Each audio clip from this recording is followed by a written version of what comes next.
Andy Kim says he saw his whole career going out the window at one point in the late 60s. And then this one thing happened that gave him his first million seller. How things can turn around on Rock History Music. And so Baby I Love You showed up and we went in the studio.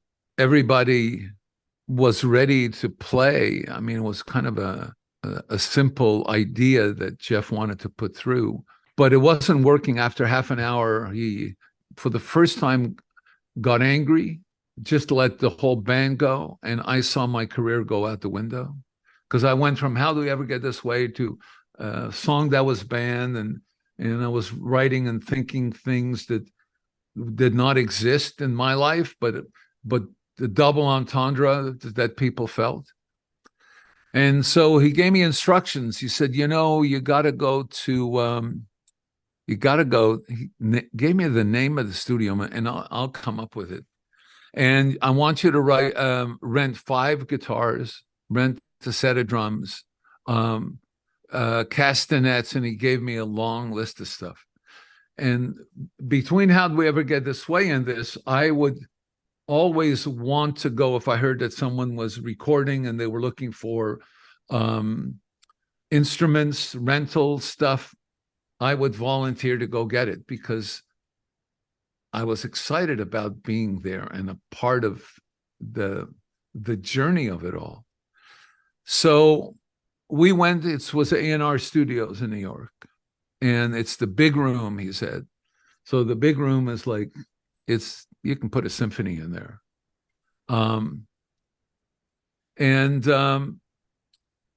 He had me sit down on a stool in the middle of the room. He went into the studio, into the sound booth. He started clapping a tempo. And what my instructions were to just play the guitar. When the birth of that idea was, I was playing the guitar from just a completely different, because I had never heard where that song came from. And so I was just kind of playing it, and he just loved the groove that I was playing. So when you hear Baby I Love You and you hear the explosion at the beginning, you hear, well, that's my finger hitting the round hole on the guitar. And if I'm able to get a pocket, which means just get it exactly the way Jeff wanted it, it took me 2 times. I did it once, and he said, okay, well, just let's do it again just to see if it's any better. If I do something and I need to double it, I can double it exactly the way that is. I don't know why or how, and especially sometimes if you're playing something and you're out of sync with it, then, so 5 guitars later, he mashed all those guitars and gave us the sound for me to sing to. And then you play the kick drum with your hand, you hit a cymbal, but Jeff was able to play drums. And then, at the end of the day, we had someone by the name of Chuck Rainey. I don't know if you know that name, but you should, who came and kind of glued it all together. And my vocal just sat in the perfect place. And so that was kind of my first million seller. And it hit the charts May 24th, 1969.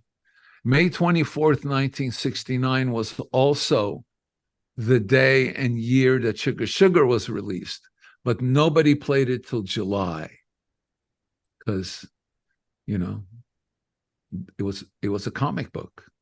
I was talking to Jeff Skunk Baxter, with the Doobies and Steely Dan. I asked him, I said, do you sound like you're comfortable in your skin? You don't sound like you're not. He said something very similar to what you just said. He said, I sometimes you don't have time to overthink something. Sometimes, he's the guy who brought Michael McDonald and the Doobie Brothers. He said, sometimes decisions have to be made, and then you get on with it. Yeah. You know what? When you mentioned that, the first time I heard Michael McDonald with the Doobies, I thought, wait a minute, that doesn't make any sense until I heard it. And then it made all the sense. Michael in the band, and it just becomes another layer. And that's what you're living at that moment, you know? Yeah. So I also think that fear is a radar that you know people run to a lot. I can't. Oh, you know, I'm waiting on. There's a lot of the misunderstanding as to why you're here. You're not here to wait. You're here to know who you are. You're here to know what information are you giving yourself? What courage are you giving yourself? What abilities are you working on? Not yesterday, not what this guy did or this someone else did. So I want to know, how did the Doobies reach out to Michael, and how did he say yes, by the way? Well, he knew Jeff Skunk Baxter, and Jeff Tom got sick at the end of the show, and they had to make a decision. And he said, "We've got to do this. We don't have time. He's good. He wants to do it. Let's get it done." And he brought him in. Got a lot of flack in the beginning, but then, you know, of course, after taking it to the streets, living on the fault line, and then minute by minute, their biggest album, boom. You know. News on Andy Kim's charity concerts in the description. He is coming to Toronto, Montreal, Calgary, and Edmonton, supporting a different cause in every city. Go to andykimmusic.com for more details. Remember, if you want to donate to the channel, there are links for PayPal at the very top of every video we release if you want to help us out. Any proceeds we get help us buy equipment and help us promote the channel. You can join our Patreon, get early access to all our videos. And we love it when you subscribe to our channel, like our videos, share them on social media, and comment on them as well. I'm John Bowden. This is Rock History Music. Take care of yourself.